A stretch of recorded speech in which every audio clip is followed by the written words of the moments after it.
የኢትዮጵያ ኦርቶዶክስ ተዋሕዶ ቤተክርስቲያን ማን ናት? ናምን ባህቲ ቅዱስ ቤተክርስቲያን ተላይ ለኩሉ ጉባኤ ዘሐዋርያት ነው የምንለው። ለአንድ ሰው ብዙ ሕዋሳት እንዳሉት ሁሉ ለክርስቶስም ብዙ ምዕመናን አሉት። ከባህር የጠለቀ ነው፣ ከምድር ስፋት የሰፋ ነው። ስለ ቤተክርስቲያን ሰፋ አድርገን መተንተን የቆላና የደጋ ስንዴን አምጣ ዳቦ ብታደርገው አንድ ዳቦ ሆኖ ነው የሚቀርብልህ። በሰማይም አንድ ክርስቶስን ተዋህዳ ትኖራለች፣ በምድርም አንድ ክርስቶስን እያመለከች ትኖራለች ማለት ነው። ሐዋርያት በየሀገረ ስብከቱ እየሄዱ ሲያስተምሩ ቤተክርስቲያን ዘሮም፣ ቤተክርስቲያን ዘኤፌሶን፣ ቤተክርስቲያን ዘባቢሎን እያሉ መሰየም የተለመደ ሆነ ማለት ነው። ለዚህ ነው መምህሩ ጳውሎስ በቤት ውስጥ ላለችው ቤተክርስቲያን፣ በሌላ ቦታም እነ ቅዱስ ጴጥሮስም ይህንን ቃል ይጠቀሙት ነበርና ኦርቶዶክስ ቤተክርስቲያን ክርስቶስን እንደማታውቅ ለክርስቶስ ሩቅ እንደሆነች አድርጎ የሚያስቡ ሰዎችም ጭምር የተፈጠሩበት ዘመን ነውና ሚስት የተጣላች ይመስለኛል ብሎ ለባሏ የሚናገር ሰው ያሳዝናል። በአጋጣሚ ግን እሱ ባለበት ሰዓት ሲነጋገሩ ላይሰማ ይችላል።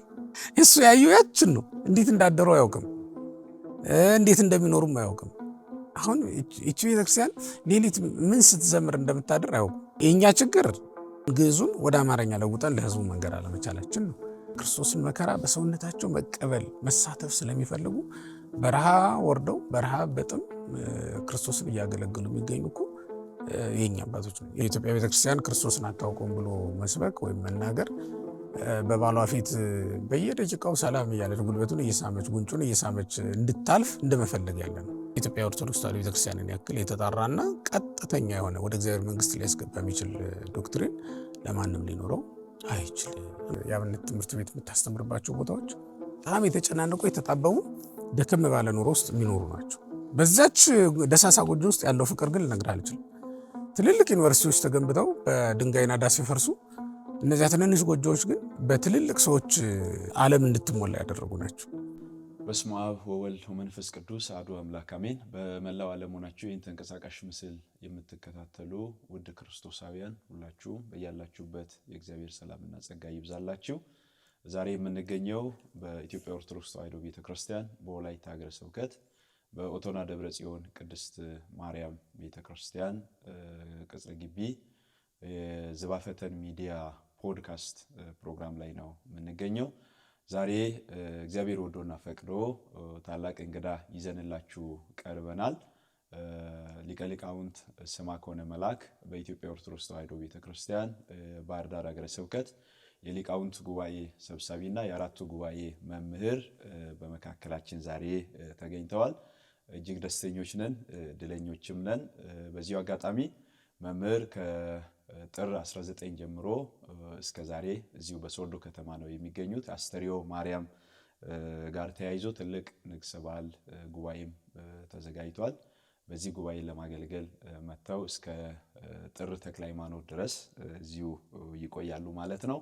በዚሁ አጋጣሚ ዛሬ መልካም ፈቃዳቸው ሆኖ በዚህ በዝባፈተን ሚዲያችን አንዳንድ መልእክቶችን እንዲያስተላልፉ ጋብዘናቸዋል። ከዚሁ በመቀጠል ለመምህር አንዳንድ ጥያቄዎችን እናቀርባለን። ከኛ ጋር እንድትሆኑ ፕሮግራሙን እንድትከታተሉ እያሳሰብን መምህር እንኳን ደህና መጡ። እንኳን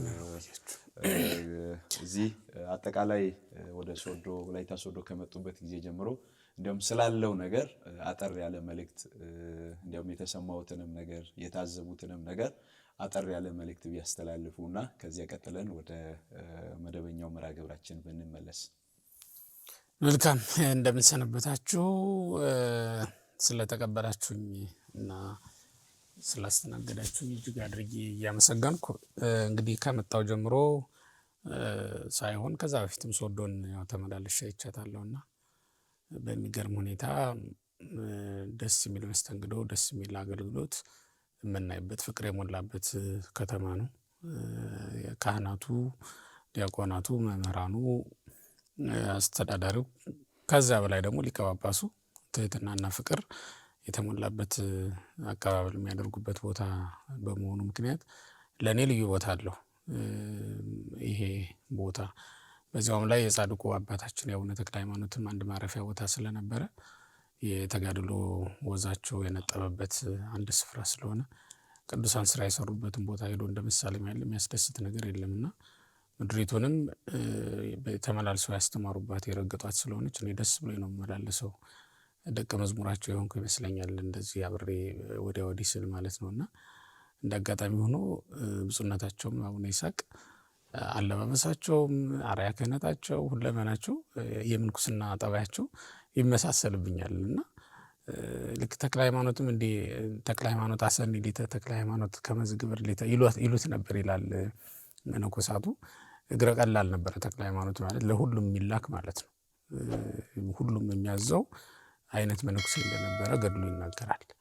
እንደዚያ ናቸው ብፁዕ አባታችን የማይከብዱ ማለት ነው። ቀርበህ የትኛውንም ነገር ለማስረዳት የማትቸገርባቸው አባት ሆኖ ስታገኛቸው ራሱ ተክለ ሃይማኖት ነው እንዲህ ዘመን ካለፈ በኋላ ሰው ሆኖ የመጣው ተመልሶ የመጣው እንድትል ሊያደርግ የሚችል መልክ ታይባቸዋለህና ጸጋቸው ከቦታው እንዳራቀ አሁንም ማሳያ ነው። እሳቸውን የሚመስል ልጅ ከተተካ በቦታው ጸጋቸው በረከታቸው አሁንም ቦታውን እየጠበቀው እንደሆነ ይሰማኛልና በዚያ ልክ ነው የምወደው ለማለት ነው ቦታውን። እግዚአብሔር ይስጥልን። እኛም እርሶን ስንጋብዝም እዚህ በመምጣቱ በጣም ደስተኞች ነን። በተለይ እንደዚህ ሰፋ ያለ ቀን እስከ 5-6 ቀን እዚያ ጉባኤ ቤት ወንበሩን ትተው የተለያዩ ፕሮግራሞች በተለያየ ዓለማት ላይ ግብዣ የሚመጡ አሉ። እነዚያን ሁሉ ትተው እኛን ጥሪያችንን አክብረው መጥተው እዚህ ትምህርት ስለሰጡ ከኛም ጋር ስለቆዩ በጣም ደስተኞች ነን። እግዚአብሔር በእድሜ በጸጋ ይጠብቆት። ከዚያ ስንቀጥል አጠር ያሉ ጥያቄዎችን ለእርሶ እናቀርባለን። በመጀመሪያ የኢትዮጵያ ኦርቶዶክስ ተዋሕዶ ቤተክርስቲያን ማን ናት? አሁን በመላው ዓለም ላይ በክርስትና ውስጥም ክርስቲያን ነን የሚሉ ብዙዎች አሉ። በምስራቅም ምዕራብም ተብሎም አለ። ግን ከነዚያ እንዲያውም ለየት ባለ ሁኔታ የኢትዮጵያ ኦርቶዶክስ ተዋሕዶ ቤተክርስቲያን አሁን ከባህር የጠለቀ ነው፣ ከምድር ስፋት የሰፋ ነው። ስለ ቤተክርስቲያን ሰፋ አድርገን መተንተን ግን እንዲያው በጥቂቱ ቤተክርስቲያን ከሚለው ሐሳብ ብንነሳና ከዚያ ሰብሰብ ስናደርግ የኢትዮጵያ ኦርቶዶክስ ተዋሕዶ ቤተክርስቲያን ማን ናት የሚለውን እንዲያው ትንሽ ነገር ቢያስረዱን። መልካም ነው። ቤተክርስቲያን እንግዲህ በመጽሐፋችን በቀኖናችንም እንደተቀመጠው ነአምን በሀቲ ቅድስት ቤተክርስቲያን ተላዕለ ኩሉ ጉባኤ ዘሐዋርያት ነው የምንለው። ሐዋርያት የሰሯት ሐዋርያት የሰበሰቧት በአንዲት ቅድስት ቤተክርስቲያን ወይም በአንዲት ምእመን እናምናለን የሚል ነው የሃይማኖት መግለጫችን። ይሄ ነው ቃሉና ቤተክርስቲያን ስንል በአንድ ጥምቀት የምታምን በአንድ እግዚአብሔር የምታምን በአንድ ክርስቶስ የምታምን እናት ማለት ነው። ክርስቶስ ራስ የሆነላትና የክርስቶስ አካል ብልት የሆነች ናት። ማህበር ናት። ግን ደግሞ እንደ ብዙ ማትቆጠር እንዳንድ የምትቆጠር ናት ማለት ነው። ለአንድ ሰው ብዙ ሕዋሳት እንዳሉት ሁሉ ለክርስቶስም ብዙ ምእመናን አሉት። ግን ለአንድ ሰው ብዙ ሕዋሳት እንዳሉት ስላሉት ብዙ ሰው እንደማይባል ሁሉ ቤተክርስቲያንም ራሷ አንድ ክርስቶስ ስለሆነ ተሰብስባ ምን ትሆናለች? ወተጋቢያ ትከውን። በቅዳሴያችንም ወተጋቢያ ትከውን ሀተ ጵርስፎራ ነው የምንለው። ተሰብስባ ወንዘ ዝሩቲት ማእከለ ቆላት ወአድባረ ገዳም፣ በቆላም በደጋም የተዘራች ብትሆንም ተሰብስባ ግን አንድ ዳቦ ትሆናለች ይላታል ስንዴን። የቆላና የደጋ ስንዴን አምጣ ዳቦ ብታደርገው አንድ ዳቦ ሆኖ ነው የሚቀርብልህ። ቤተክርስቲያንም እንደዚያ ናት። ከአሕዛብ ቤት የመጣቻለች፣ ከቤተ አይሁድ የመጣቻለች፣ ከግሪክ፣ ከሮም፣ ከአፍሪካ፣ ከአውሮፓ እያልክ ሰበስባት ተሰብስባ ግን አንዲት ቤተክርስቲያን ነው የምትባለው ማለት ነውና በሰማይም አንድ ክርስቶስን ተዋህዳ ትኖራለች፣ በምድርም አንድ ክርስቶስን እያመለከች ትኖራለች ማለት ነው። የምትወለደውም የምትጠመቀውም አንዲት ጥምቀት ነው። አሁን 3 ነገሮች አንድ ያደርጉናል። በአንድ እግዚአብሔር እናምናለን፣ በአንድ ጥምቀት ከአንድ ጥምቀት እንወለዳለን፣ አንድ ማዕድ ቅዱስ ቁርባን እንሳተፋለን ማለት ነው።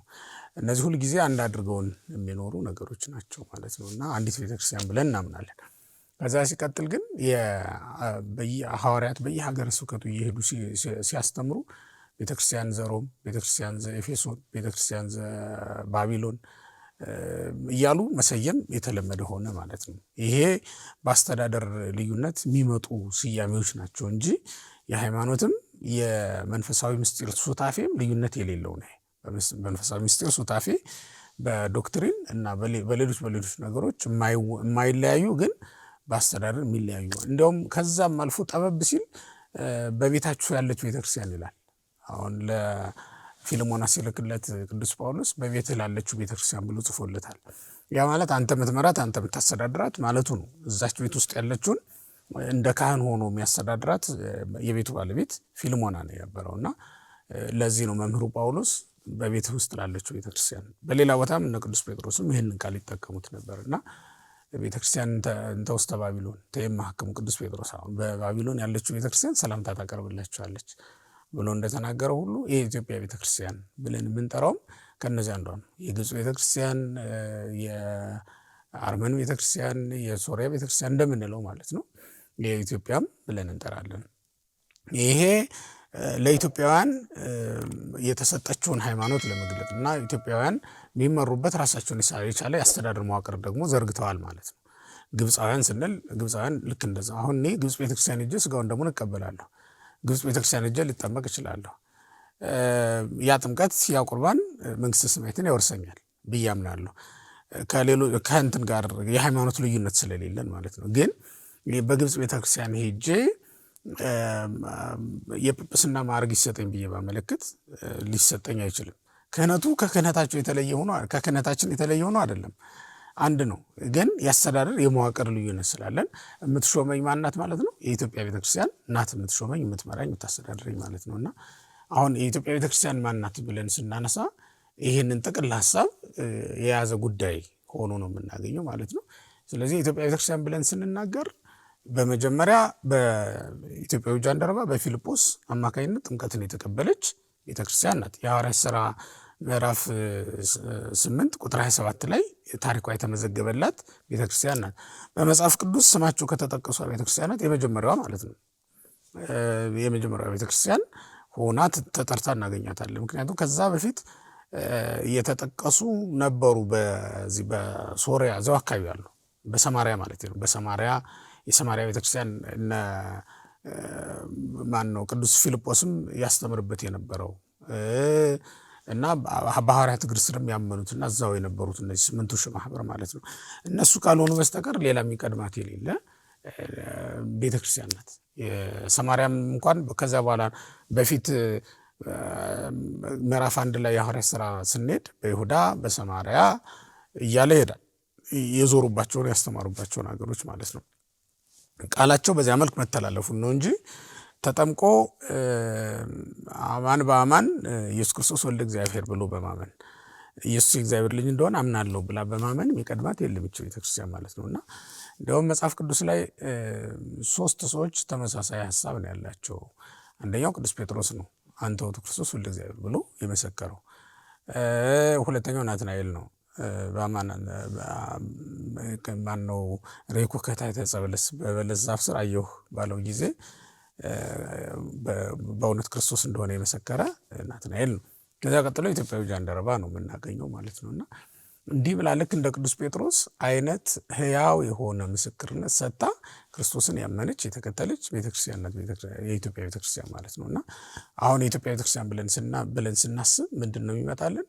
በመጀመሪያ በንግስተ ሳባ ደጅ ጥናቷን ያረጋገጠች ማለት ነው። ተመልከት አንደኛ ነገሥት ምዕራፍ 10 ላይ ያኮ ለደጅ ጥናት የተሄደ መሄድ ነው። ሰሎሞንን እንደ ክርስቶስ ቆጥራ ነው የሄደችው። ትንቢት ይነገርለት የነበረው መሲህ የመጣ መስሏት ነው የሄደችው እና ሄዳ አይታው መጣ። በኋላም እኮ በሐዲስ ኪዳን ውለታው አልተረሳባትም። ማቴዎስ 12:42 ላይ ስንመለከት ንግስት አዜብ ትነሳ ብሎ የሚጠቅሳት የአዜብ ንግስት ትነሳለች፣ በፍርድ ቀን ትነሳለች ብሎ ጌታ ይጠቅሳታል ማለት ነው። ይችን ሴት ንግስት አዜብ ተብላ ትጠራለች ማለት ነው። የኢትዮጵያ ቤተክርስቲያን ናት በነገራችን ላይ ንግስት አዜብ ተብላ የተጠራችው። በፍርድ ቀን የምትነሳው እሷ ናት። ከሰሎሞን የሚበልጠውን ሰሎሞን የተቀበለች ቤተክርስቲያን ናት ይችኛው ቤተክርስቲያን እና በዚያ መልኩ የምትገለጥ ቤተክርስቲያን ናት። ቀደም ሲል በንግስተ ሳባ ደጅ ጥናት የጀመረች በኋላም ወደ ኢየሩሳሌም እየተመላለሰች ስትሰግድ የተገኘች ስትሰግድ መጽሐፈ ኢሳይያስ እጇ ላይ ይዛ የነቢያትን ትንቢት እጇ ላይ ይዛ ተሸክማ የተገኘች መንፈስ ቅዱስ ሐዋርያ ልኮላት በገዛ ሰረገላዋ ላይ መጥቶ ያጠመቃት የገዛ ሰረገላዋ ላይ መጥቶ መንፈስ ቅዱስ ያስተማራት እዛ ላይ መጥቶ ነው እና ከስልጣን ሳትወርድ ሌላ ስልጣን የጨመረች ማለት ነው። ጃንደረባው ባለስልጣን ነው፣ ግን ደግሞ ሌላ ስልጣን ጨምሮ ተመለሰ ማለት ነው። በዚህ መንገድ ልትገለጽ የምትችል በኋላ ደግሞ የክህነት ትስስሩን በአቡነ ሰላማ እንጀምራለን በታሪካችን መንበረ ማርቆስ ጋር ተያይዞ ማለት ነው። ከመንበረ ማርቆስ ጳጳስ እየመጣለን ነው ቤተክርስቲያኒቱ እንዲሆን የቀጠለችው ማለት ነው። በዚህ መንገድ እንግዲህ ልትገለጽ የምትችል ቤተክርስቲያን ናት የኢትዮጵያ ቤተክርስቲያን። ከዓለም ልዩ የሚያደርጓት ብዙ ነገሮች አሏት የኢትዮጵያ ቤተክርስቲያን። አንደኛ ቀዳሚትነቷ ነው። ያን ጊዜ እኮ ዓለም ገና ጣዖት ማምለክ ላይ ነው፣ አሸሸ ገዳሚ ላይ ነው። እግዚአብሔር መወለዱንም አልሰማም ገና። እነ ግሪክ ገና የጣዖት አማልክት ላይ ነበሩ። አይሁድም ኢየሱስ ክርስቶስን ወልደ ዮሴፍ ማለት ላይ ነበሩ። ኢየሱስ እግዚአብሔር ልጅ ብላ የኢትዮጵያ ቤተክርስቲያን አምና ስትቀበለው አይሁድ ገና ኢየሱስ ወልደ ዮሴፍ ማለት ላይ ነው የነበሩት። ሌሎችም ዓለማት ግብፅንም ብንወስድ ልክ እንደዛው ገና አምልኮተ ላህም ላይ ነው። ግብፅ እኮ ያኔ ማርቆስን ቀጥቅጣ እየገደለች ነበር፣ ሐዋርያትን ስታሳድድ ነው የነበረው። ሌሎችም ህንድንም ብትወስድ ገና ያኔ ቶማስን ቆዳውን እየገፈፈች ትጫወትበት የነበረ ዘመን ነው። የኢትዮጵያ ቤተክርስቲያን ይሄ ሁሉ ነገር ሳይኖርባት ያመነች ቀዳሚት ቤተክርስቲያን እናት የኢትዮጵያ ቤተክርስቲያን። ሁለተኛ በገዛ ልጆቿ ሐዋርያነት የተሰበከችና ያመነች ቤተክርስቲያን መሆኗ ነው ልዩ የሚያደርጋት። በገዛ ልጆቿ ስል ጃንደረባው ነው ሕጽው ለወገኖቹ ሐዋርያ ሆነ አይደል የሚለው ታሪክ ጸሐፊው ሩፊኖስ። ሕጽው ይሄ ጃንደረባው ማለት ነው ለወገኖቹ ሐዋርያ ሆነ ተብሎ የተጠቀሰለት ታላቅ ሐዋርያ፣ እንደውም የአፍሪካ ሐዋርያ ተብሎ ነው የሚጠራው። ሌሎችን ሀገራት ሲያስተምር እንደነበረ ይነገራል። ስለዚህ በራሷ ሐዋርያት የተሰበከችና ያመነች ቤተክርስቲያን ናት። ሶስተኛ የማንንም ሐዋርያ ደም ሳታፈስ ክርስቶስን ያመነችና የተከተለች ቤተክርስቲያን መሆኗ። አራተኛ ደግሞ ሃይማኖቱን ባህል አድርጋ በሁሉም ሰው ዘንድ እንዲሰርጽና ህዝቡ አምኖት እንዲኖር ማለት በቃ ልማዱ በጠቅላላ ሃይማኖት እንዲሆን ያደረገች ቤተክርስቲያን። ተመልከት እንዴት እንደሰሯት። አሁን አብዛኞቹ ልማዶች ከሃይማኖት የተወሰዱ ናቸው። አብዛኞቹ ስያሜዎችም ከሃይማኖት የተወሰዱ ናቸው። የአህጉራትን ስያሜ ተመልከት፣ የሰዎችን ስያሜ ተመልከት፣ ልማዶች ጨዋታዎቻችንን ብንወስድ ሚሻሚሾ እንላለን። ስቅለት ሲመጣ፣ ገና ሲመጣ ደግሞ የገና ጨዋታ አለን። ጥምቀት ሲመጣ እንዲህ አይነት ጥምቀት ሲመጣ የመተጫጨት ባህል አለ። ይሄ የመተጫጨት በውሃ ነበረ ድሮ። እሱን ለማስታወስ እኮ ነው። ተመልከት። ምክንያቱም ያዕቆብ ራሔልን ያጫት ውሃ ዳር አይደል?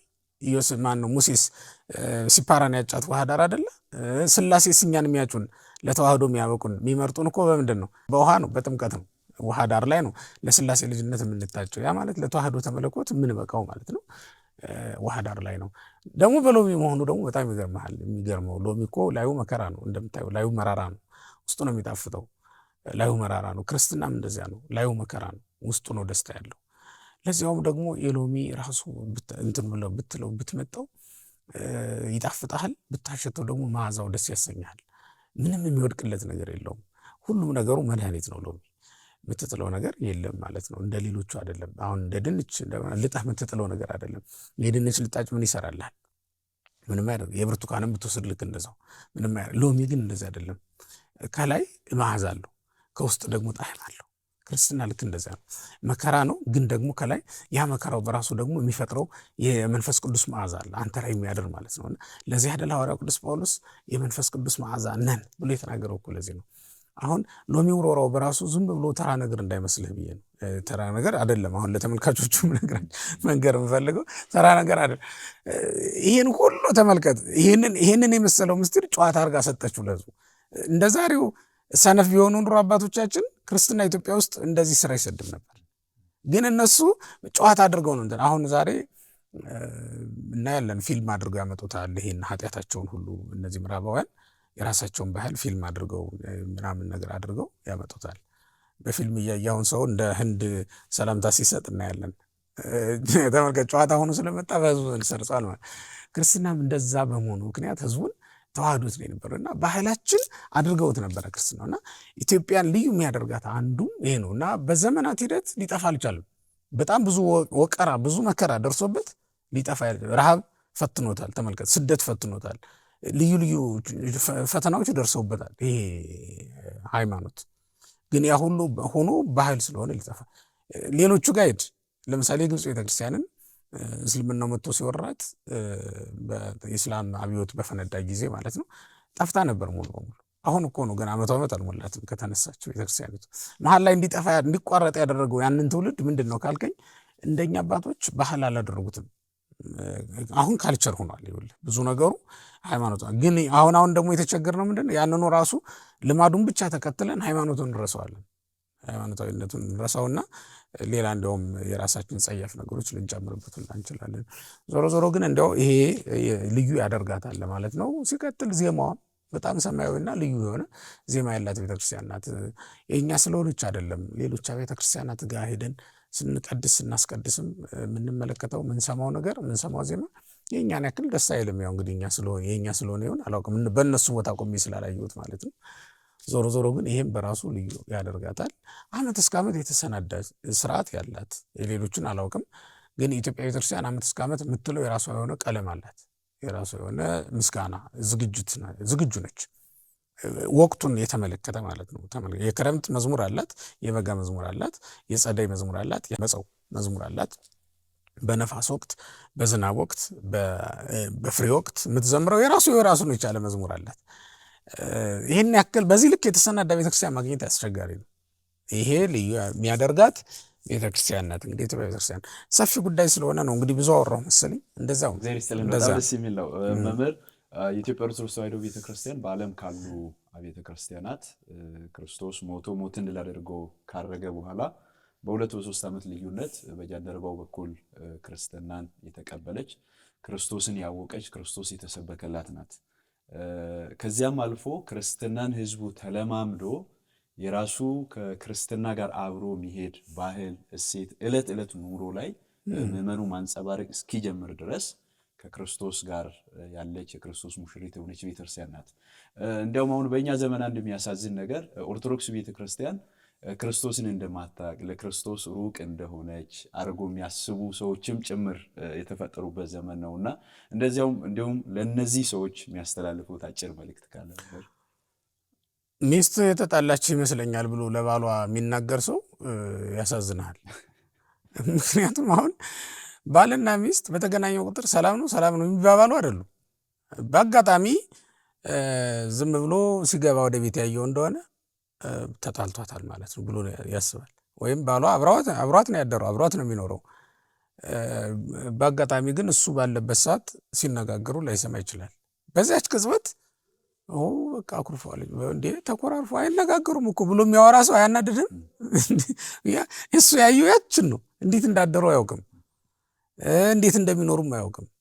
አሁን እቺ ቤተክርስቲያን ሌሊት ምን ስትዘምር እንደምታደር አያውቁም። በጣም የሚያሳዝነው ነገር እሱ ነው። የእኛ ችግር ይህንን ግዕዙን ወደ አማርኛ ለውጠን ለህዝቡ መንገድ አለመቻላችን ነው።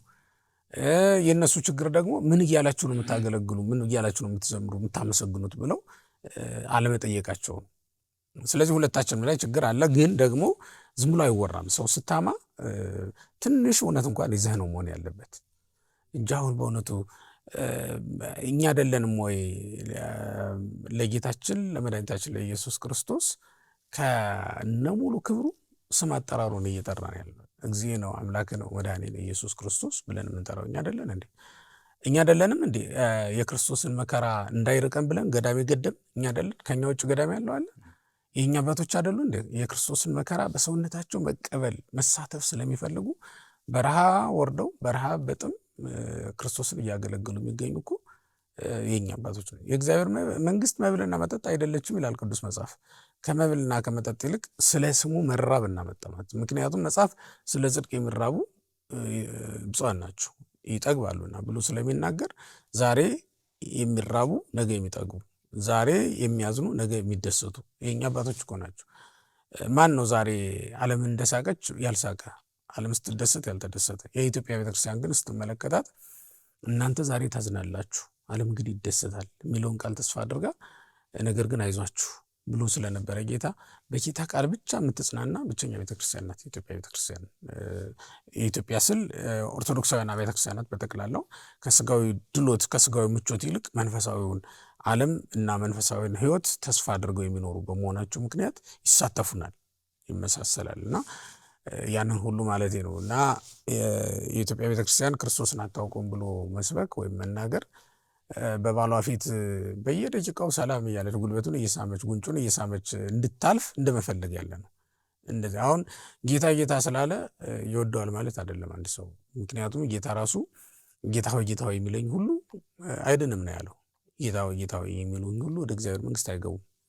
በመጨረሻው ቀን አላውቃችሁም የሚባሉ አሉ። አሁን ጌታ ሆይ ጌታ ሆይ ከሚሉት መካከል አላውቃችሁም የሚባሉ ሰዎች እንዳሉ ጌታችን ራሱ ነግሮናል በማቴዎስ ወንጌል ምዕራፍ 7 ላይ። ስለዚህ በስሙ ታምራት ያደረጉ ሊሆኑ ይችላሉ፣ ትንቢት የተናገሩ ሊሆኑ ይችላሉ፣ ወይም በልዩ ልዩ መንገድ ድንቅ ነገሮችን የሰሩ ሰዎች ሊሆኑ ይችላሉ።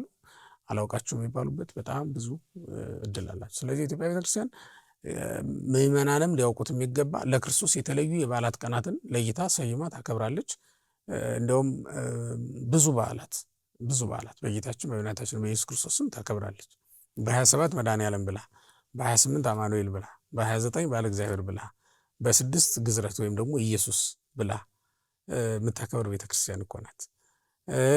በ13 እግዚአብሔር አብ ብላ ደግሞ እንዲሁ የባህሪ አባቱ እግዚአብሔር አብን ደግሞ እንደገና በልዩ መንገድ ታከብራለች። ጰራቅሊጦስ ብላ መንፈስ ቅዱስን እንደዚሁ የምታከብር ቤተክርስቲያን ናት።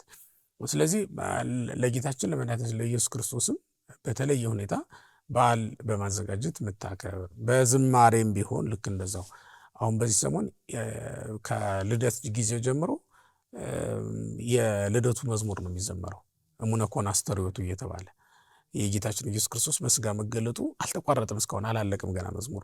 አሁን ነገ በስምዖን እቅፍ ላይ መቀመጡ ይዘመራል። ስምዖን ተወክፎ ተብሎ ማለት ነው። ስምዖን ተወክፎ ተብሎ መዝሙር ይዘመርልናል ማለት ነው። አቂፎ በትፍስሕት የበው ይላል። በቃ ዝማሬው ራሱ አቂፎ ትፍስሕት የበው የሚል ዜማ አላቸው አሁን ሊቃውንቱ ነገር እና በስምዖን በቅፉ ተቀብሎ በደስታ ይዜ ተሰውሮ ለገብርከ ማለቱን ለማስታወስ ነው እያለች ያንን ከወንጌል እያመጣች የምትዘምር ቤተክርስቲያን ናት። በጠቅላላው ወንጌልን በዜማ ያቀረበች ዝግጁ ቤተክርስቲያን ናት። ክርስቶስን በወንጌል በመስበክ ብቻ ሳይሆን ዜማ በመቀመርም የምታገለግልና የምታመሰግን ቤተክርስቲያን ናት። ለሌላው ሁሉ ማመስገንን ያስተማረች ቤተክርስቲያን እንደሆነች መናገር ይቻላል። በሌላ ድክመት የለብንም ማለት አይደለም። ይሄ ማለት ወንጌልን በየቋንቋው ተርጉሞ በጊዜው ቶሎ ማቅረብ አለመቻል በራሱ ችግር ነው። የሚጠፉትን ያበዛል። ያንን ነው ሰዎችም የተጠቀሙት እና አሁን ከኢትዮጵያ ቤተክርስቲያን ውጭ ያሉ ሰዎች በመጀመሪያ ሲመጡ አማርኛ የሚናገረውን ሳይሆን ሌላ ቋንቋ የሚናገረውን ሕዝብ ነው በመጀመሪያ መያዝ የፈለጉት። ለምን? የኢትዮጵያ ኦርቶዶክስ ተዋሕዶ ቤተክርስቲያን እዚህ ላይ ክፍተት ስለነበረባት መጽሐፍ ቅዱስ በኦሮምኛ አልተተረጎመም፣ በሌላ ቋንቋም ገና አልተተረጎመም ስለነበር ማለት ነው።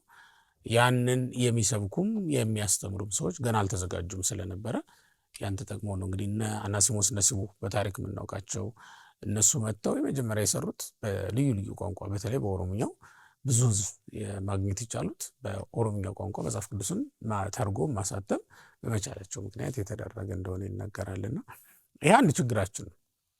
ከዛ ውጭ ግን በስርዓት አምልኮ እና በዶክትሪን ጉዳይ ላይ ይምጣ ማንም ቢሆን ቢፈተሽ የኢትዮጵያ ኦርቶዶክስ ተዋሕዶ ቤተክርስቲያንን ያክል የተጣራና ቀጥተኛ የሆነ ወደ እግዚአብሔር መንግስት ሊያስገባ የሚችል ዶክትሪን ለማንም ሊኖረው አይችልም ማለት ነው። እንደዚያ ነው የሚያሳይ። አመሰግናለሁ መምህር። እንግዲህ የኢትዮጵያ ኦርቶዶክስ ተዋሕዶ ቤተክርስቲያን ቀደም እርሶም እንዳሉት ምዕመናን በሃይማኖት እንዲጸኑ በምግባር እንዲታነጹ ከማድረግ ጀምሮ ሃይማኖቱን ከባህል ጋር እስከ ማስተሳሰር ድረስ የደረሰች ትልቅ ቤተክርስቲያን ናት። ሲቀጥልም ለአገር ግንባታም ከፍተኛ አስተዋጽኦ ያደረገች ቤተክርስቲያን ናት። አገር ሲወረር ምዕመናን ፊደልን እንዲማሩ ቁጥርን፣ አሁን በአፍሪካም በዓለምም የራሷ የሆነ ቁጥር፣ ፊደል፣ ባህል፣ ትውፊት ለየት ባለ መልክ ያላት ብቸኛ ቤተክርስቲያን ናት ኢትዮጵያ ኦርቶዶክስ ተዋሕዶ ቤተክርስቲያን እና እንዲያውም አሁን በዓለም ላይ ስናይ ክርስትና ያልደረሰባቸው በአፍሪካ ውስጥም አጎራባች የሆኑ ብዙ ቦታዎችን እናያለን። ኢትዮጵያ ክርስትና ወይንም ኢትዮጵያ ኦርቶዶክስ ተዋሕዶ ቤተክርስቲያን ባትኖር እንዲያውም ኢትዮጵያን ከኦርቶዶክስ ተዋሕዶ ቤተክርስቲያን ነጥሎ ማየት ይቻላል ወይ? ኢትዮጵያንና ኢትዮጵያ ኦርቶዶክስ ተዋሕዶ ቤተክርስቲያንን አንድ ላይ እንዴት ነው የሚያዩት? እውነት ለመናገር አሁን እንዲያው ጠይቀሃት እሺ ያላለችን ሴት እንዲያውም ግም ናት ብሎ መሄድ የተለመደ ነው። ጠይቆ ያልተሳካለት ወንድ እንደዚያ ብሎ ነው መሄድ። እንዲያውም ጀላፋ ናት ብሎ ያወራል። ሐሜተኛ ነው እና እንደዛ ሆኖባቸው ካልሆነ በስተቀር በማህበረሰብ ግንባታ ብትሄድ ማህበረሰብ ግንባታዋ ላይ የተዋጣለት ስራ መስራት የምትችል ቤተክርስቲያን ናት። ለምሳሌ አሁን የኢትዮጵያ ኦርቶዶክስ ተዋሕዶ ቤተክርስቲያን የአብነት ትምህርት ቤት የምታስተምርባቸው ቦታዎች በጣም የተጨናነቁ የተጣበቡ ደከም ባለ ኑሮ ውስጥ የሚኖሩ ናቸው። በዛች ደሳሳ ጎጆ ውስጥ ያለው ፍቅር ግን ልነግርህ አልችልም። ትልልቅ ዩኒቨርሲቲዎች ተገንብተው በድንጋይ ናዳ ሲፈርሱ፣ እነዚያ ትንንሽ ጎጆዎች ግን በትልልቅ ሰዎች ዓለም እንድትሞላ ያደረጉ ናቸው። ተመልከት ምን ያህል የስነ ምግባርና አብሮ የመኖር ባህልን እንዴት እንዳዳበረችው ነው የሚያሳየው። ከዛ አብነት ትምህርት ቤት ላይ ስትሄድ ደግሞ ከየትኛውም ሀገር አሁን እኛ ትምህርት ቤት በነበርን ሰዓት ማንም በክፍለ ሀገሩ አይማርም። ከየትኛውም ሀገር ከሩቅ ነው እንደውም ሄደን የምንማረው እና የትግራዩ ጎጃም ይመጣል፣ የጎጃሙ ደግሞ እዚህ ሸዋ ይመጣል፣ የሸዋው ደግሞ ተነስቶ አሁንም ሌላ ቦታ ይሄዳል። እንዲህ እያለ ነው የሚቀጥለው እና እንደውም በአብዛኛው መምህራኑን ራሱ ውስጥ መለከታቸው አገራቸው ላይ አይደለም ወንበር የሚተክሉት፣ መጀመሪያ የተማሩበት ቦታ ላይ ነው። ለምን ትምህርት የተማሩበትን ቦታ ነው አገራችን ብለው የሚጠሩት ማለት ነው። የተወለዱበትን ቦታ አይደለም፣ ትምህርት የተማሩበትን ቦታ ነው። ይሄን ያክል የስነ ልቡና ለውጥ እንዲኖር ያደረገችው ይህች ቤተክርስቲያን ናት። ህዝቡ እንዲተሳስሮ ምን ብሎ እንዲኖር ያደረገችው ማለት ነው። በስም እየጠራን እንኳን ብንጠቅሳቸው በጣም ትልልቅ የሚባሉ ሊቃውንት የተለያየ ሀገር ላይ ነው የተማሩት፣ በሀገራቸው አይደለም።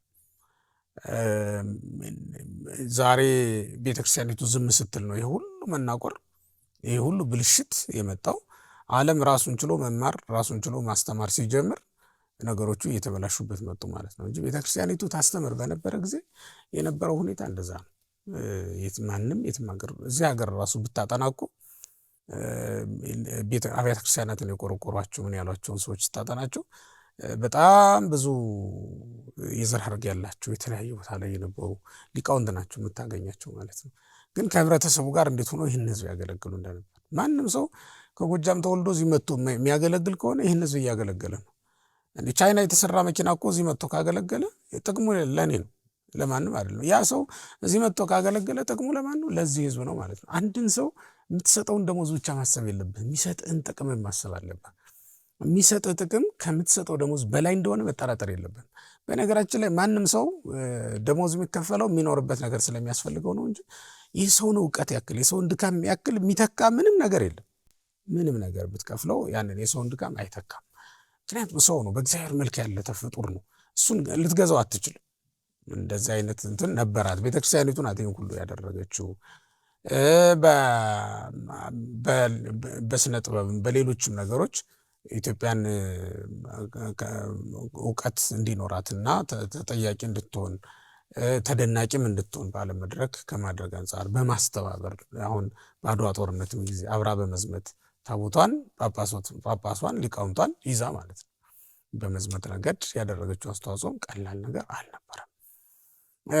እንዲህ አይነት እያልን ስናጠና በታሪክ በጣም ትልልቅ ነገሮችን ማድረግ ተችሏል ማለት ነው እና ዛሬ የነጻነት በዓል ሳይሆን የድል በዓል እንድናከብር ያደረገችን የኢትዮጵያ ቤተክርስቲያን አስተዋጽኦ አለበት።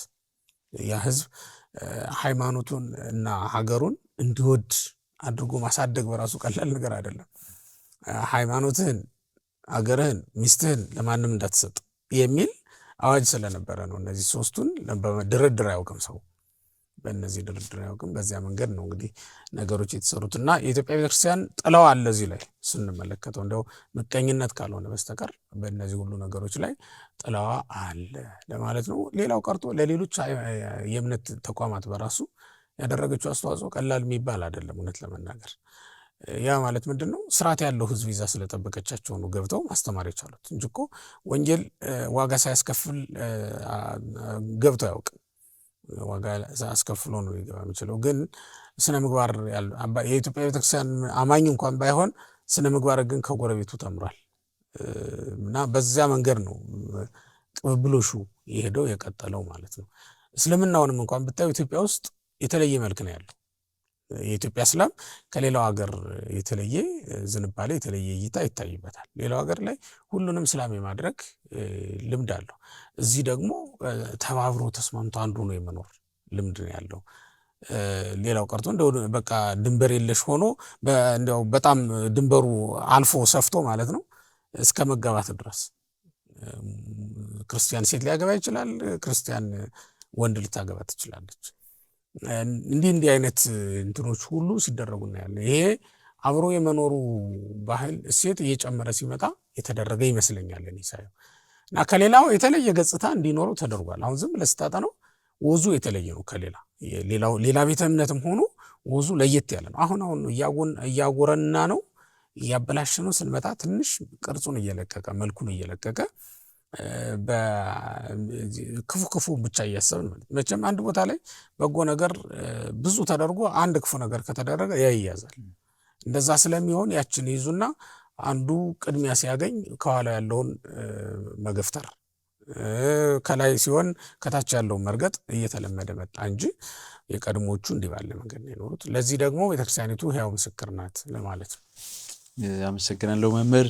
እንደውም ከዚህ ጋር ተያይዞ የኢትዮጵያ ኦርቶዶክስ ተዋሕዶ ቤተክርስቲያን ከ2000 ዓመት ያህል የቆየ የክርስትና ታሪክ ያላት ከሌሎች ዓለማትም ቀደምት የሆነች ክርስትናን በራሷ ጃንደረባ በኩል የተቀበለች ናት። ግን አሁን አገልግሎቱንና አንዳንድ ነገሮችን ስናይ ይህን ያህል የዕድሜውን ቆይታ ያህል የተደራጁ ነገሮችን አናገኝም። አንዳንድ ጊዜ ጊዜውን ከመዋጀት አንጻር ወቅቱን ከመረዳት አንጻር ሁሉን ነገር የተደራጀ ከማድረግ አንጻር የቆየንበትን ያህል ነገር አናገኝም። አሁን ምዕመናን ይህን ያህል ዓመት በቆየች ቤተክርስቲያን እያሉም ገና የህፃናት ጥያቄ ሲጠይቁ በሃይማኖት አለመብሰል፣ አለመረዳት አሁን ወደ ቁርባን ህይወት እንዲያውም ለመቅረብም ክርስትናን ያለመረዳት ነገሮች የራስን ሃይማኖት ለመመስከር ለሌላው የኦርቶዶክስ ቤተክርስቲያን አስተምሮን ማዳረሱ ቀርቶ ለራስ በቂጡ ያለመረዳት ነገሮች ሁሉ አሉና አገልግሎትን ወይንም አስተምሮን ተደራሽና ፍሬያማ ከማድረግ አንጻር እንደው ምን ቢሰራ ይሻላል ይላሉ? አንዳንድ ጊዜ ግን እኛም ጋር ክፉ ልማድ ያለ ይመስለኛል በሊቃውንቱም ዘንድ ማለት ነው። በግዕዝ ስንለው ደስ ይለናል። ዜማውንም ንባቡንም በግዕዝ ስናነበው ደስ ስለሚል በግዕዝ በለው ይላሉ ሊቃውንቱ። ደስ ስለሚላቸው ነው ንባቡ፣ ሌላ አይደለም። ሰው እንዳይሰማው ተፈልጎ አይደለም። ያ ወደ ሰው እንዳይደርስ ያደረገን ይመስለኛል። መልእክታችን፣ ሀሳባችን ቀድሞ ቢሆን ችግር የለውም። ዜማውን ሰምቶ ነፍሴ ትሰማለች ብሎ የሚያምን ህዝብ ስለነበረ ማለት ነው። በቃ የቤተክርስቲያን ድምፅ አይደለ መድኃኒት ነው ብሎ ነው የሚያስብ። ያ በቀደመው ዘመን አለፈ። ድሮ እኮ ሚስት የሚታጭ ባልና ሚስት ተስማምተው አይደለም። የሆነ ሰው ሄዶ የእንትና ልጅ እኮ ለእንትና ልጅ ልትሆን ትችላለች ብሎ ካሰበ ሄዶ ይዞለት ይመጣል፣ ሚስት አድርጓት ይኖራል። እኔ ሳድግ ራሱ በልጅነት በገጠር በጨለማ ነው የምትመጣ ሚስቲቱ ራሱ። ባልም ሚስትም አይተያዩ። ከዛ ለ7 ቀን ነው ለስንት ቀን ግላጭ የሚባል አለ። ሳትገለጥ ትሰነብታለች ተሸፍና ማለት ነው። ያን ያህል ቀን አያውቃትም አያትም ማለት ነው መልኳን። እና አንገቷ መቃይ መሰለ፣ ጉልበት ማን ነው አፍንጫ ስልካካ፣ አይነ ምናምን የሚባል ነገር የለም። ሳያያት ይዘፈንላታል። ምንድን ነው የሚባለው? ስለሷ የሚዘፈኑ ብዙ ዘፈኖች አሉ። እንዳላይሽ ዳመናው ጣለ በላይሽ፣ እንዳልነካሽ በወርቁ ሚዛን ተለካሽ፣ ከዛ ምንድን ነው አይነ ቆሎ ወገበ ምንድንስ እያሉ ይዘፍኑላታል። አያያትም እኮ ያን ሁሉ አያውቃትም። ሙሽራውም ያውቀው ነገር አየው። በእምነት ያገባታል። ግን የሚገርም 50-60 ዓመት አብረው ይኖራሉ። ሳያያት ያገባትን ሰው ያጨለትን ማለት ነው ተቀብሎ አምኖ የሚኖር እሱ ነው። ሃይማኖቱንም እንደዚያ ነው የነበረው። በሚያውቀው ቋንቋ ነገርከው አልነገርከው በቃ ከአባቱ የተቀበለው ነው ይዞት የሚኖር እንደዚህ አይነት ህዝብ ነው የነበረው። በኋላ ላይ ወደ የቋንቋዎች መቀየር፣ አሁን አንድምታ ትርጓሜን ከግዕዝ ወደ አማርኛ ለመቀየር ስንት ዓመት ፈጅቶብናል መሰል? ወደ 700 የሚጠጋ ዓመት በመሃል ፈጅቷል። አሁን ከ8ኛው ከ9ኛው መቶ ክፍለ ዘመን ጀምሮ ግዕዝ ብሔራዊ ቋንቋነቱ እየቀረ መጥቷል። ያ ማለት አማርኛ ተክቶታል። አማርኛ እንኳን ብሔራዊ ቋንቋ ሆኖ ሊቃውንቱ ትርጓሜያቸውን ወደ አማርኛ አልቀየሩት። በግዕዝ ነው የቆየው እስከ አፄ ኢያሱ ዘመን ድረስ ማለት ነው። በጎንደሪያን ፔሪድ ነው እንግዲህ ይሄ ማለት ጎንደሪያን ፔሪድ ነው። ጎንደሪያን ፔሪድ ላይ ነው እንደገና ወደ አማርኛ መቀየር ሀሳቡ የመጣው ማለት ነው። ከዛ በኋላ ደግሞ አሁንም እንደገና ትርጓሜውን አሁን እናሻሻል ብንል ደግሞ መሻሻል አለበት ለዚህ ትውልድ እንዲመጥን ሆኖ ሁሉም ትውልድ የአንድምታው ምስጢር ሊረዳው ሊገባው ይገባል። መጽሐፍ ቅዱስም በአንድምታ በደንብ ቢያውቀው ከነጠላ ትርጉምና አንዳንድ ቃላት ዝም ብሎ በነጠላ ትርጉም ወይም በንባብ ብቻ የማይገቡን አሉ አይደል? ለምሳሌ ለዳዊት ቀንድን ያበቀለ ይላል፣ ወይም ቀንዴ በእግዚአብሔር ከፍ ከፍ አለ ይላል። ምንድን ነው የሰው ቀንድ? ይሄን እኮ ትርጉም ያስፈልግሃል አይደል? እንዲህ አይነት ነገሮችን በትርጉም መረዳት ትችል ዘንድ ምስጢሩን ታውቀው ዘንድ በሚቀርብ ቋንቋ በሚቀርብ አቀራረብ ለአንተ ተብሎ በተዘጋጀ ነገር ይሰጥሃል ማለት ነው። ለአንተ ቶሎ የሚደርስልህ በሬ የሰጠህ ሰው አይደለም። ለአንተ እለቱን የሚደርስልህ ለችግርህ ያንን በሬ አርዶ ክትፎ አድርጎ የሰጠህ ሰው። በጣም ጥሞህ መርቀህ ምናምን የምትሄድ በሬ የሰጠህ ሰው ገና ቤት ወስደህ አርደህ አስበዋል ሂደቱ ልትሞቱላ ትችላለህ፣ ረሃብ ጠንቶብህ ከነበረ እና አሁን ለዚህ ለራበው ህዝብ የሚያስፈልግ እንዲህ ሊቀርበው በሚችል መንገድ ማቅረብ ነው የነበረው። እሱ ላይ የራሳችን የሆነ ክፍተት ወይም ደግሞ ስንፍና አለብን። ይሄ ምንም የሚካድ ነገር ስላልሆነ ማስተካከል ያለብን እኛ ራሳችን ለህዝቡ አቀራረባችንን አስተካክለን ብንነግረው አለኝ። አሁን የዙም ጉባኤ በዙም ማስተምራቸው ልጆች አሉ። ወደ 200 የሚጠጉ አባላት ናቸው አሁን ያሉት እየተማሩ ያሉት። በቀጣይ በተከታታይ ወደ 50 ምናምን ሳምንት ተምረናል። በዚያ ሂደት ሳየው ህዝቡ አንድምታውን የመያዝ እድል አለው። ግን ደግሞ እኛ የማስተማር እንትናችን ስላላስተካከል ነው፣ አቀራረባችን ስላላስተካከል ነው የሚፈጠሩ ችግሮች አሉ። እንዲህ አይነት ነገሮችን ማስተካከል ካልቻልን ወደፊትም ቢሆን የምናጣው ነገር በጣም ብዙ ነው የሚሆነው። ይህን አስተካክሎ ህዝቡን ወደ እናት ቤተክርስቲያን መመለስ የወጣውን ያለውንም ባለው እንዳለ አጽንቶ ማስቀጠል በጣም ይቻላል። እውነት ለመናገር አቀራረባችን በደንብ በሚገባ ብናስተካክል ሌላ እውነተኛ ሃይማኖት የለም በምድር ላይ። ከሰማይ የተሰጠችን ኢየሱስ ክርስቶስ በደሙ የመሰረተልን ብቸኛ ቤተክርስቲያን የኢትዮጵያ ኦርቶዶክስ ቤተክርስቲያን ናት። ይሄን ዓለምም ያውቃል። ውሸቱን ነው እንጂ እንደው ለስጋው ስለሚመቸው ዝም ብሎ ወደዚያ ስለሚያደላ ነው እንጂ በደንብ ነው የሚገባው። አመክንያዊ በሆነ መንገድ የሚያምን ሰው ራሽናል ከሆነ እንደው አንድ ሰው በአመክንያዊ የሚያምን ከሆነ በጣም ብዙ ምክንያቶች ኦርቶዶክስ ያደርጉታል። በጣም ብዙ ምክንያቶች ኦርቶዶክስ ያደርጉታል። በትምህርተ ክርስቶስ ብትመዝናት ቤተክርስቲያኒቱ፣ በትምህርት ሐዋርያት ብትለካት፣ አሰረ አበውን በመከተል የአበውን ፈለግ በመከተል ብትለካት ይች ቤተክርስቲያን ተመዝና ቀላ የማትገኝ ድንቅ የሆነች ቤተክርስቲያን ናት። በመጽሐፍ ቅዱስ ብትመዝናት፣ መጽሐፍ ቅዱስን መሰረት አድርገህ ብትመዝናት፣ ይህ ዓለም እንደሚጮኸው እንዳይመስልህ። ይህ ዝም ብሎ ነውር ያወጣልኛል ወይም ደግሞ ሰዎችን ያስጠላልኛል ብሎ የሚያስባትን ብቻ የሚያወራ ሰው አለ። እንደሱ አይደለም። እውነቱን እንነጋገር ከተባለ መሰረት አስይዘን ነው እያንዳንዱን ነገር በቅደም ተከተል ለምን እንደምናደርገው መነጋገር ያለብንና ብሉይ ኪዳንን በሐዲስ ኪዳን የተረጎመች ሐዲስ ኪዳንን ይዛ ብሉይ ኪዳንን ግን መሰረት አድርጋ መጫሚያ አድርጋ የምትቀጥል ቤተክርስቲያን እኮ ናት ይህች ቤተክርስቲያን። ሰውን ራሱን ብቻ አይታ አትቀር፣ እግሩንም ታያለህ አይደል? ልክ እንደዛ ሁሉ ራሷ ክርስቶስ ነው። ከታች ደግሞ ክርስቶስ ራሱ የተጫማው ኦሪትን ነው። ኦሪት ቶታኑ ነው እኮ የምንለው። ኦሪት ወንጌል አሳይኑ እንለዋለን። የጫማው ማዘቢያ ኦሪት ናት፣ የተጫማው ጫማ ደግሞ ወንጌል ነው ይላል። እና እንደዚያ ብላ የምታምን ቤተክርስቲያን እስከሆነች ድረስ እንደው አሁን ያቀራረብ ችግር እና እንደዚህ በህዝቡ ዘንድ ግልጽ የሆነ አንዳንድ የሚያምታቱ ነገሮችን ቶሎ ቶሎ ምላሽ አለመስጠት ካልሆነ በስተቀር ሌላው ከዚህ ቤተክርስቲያን የሚያወጣው ነገር አለ ብዬ አላስብም።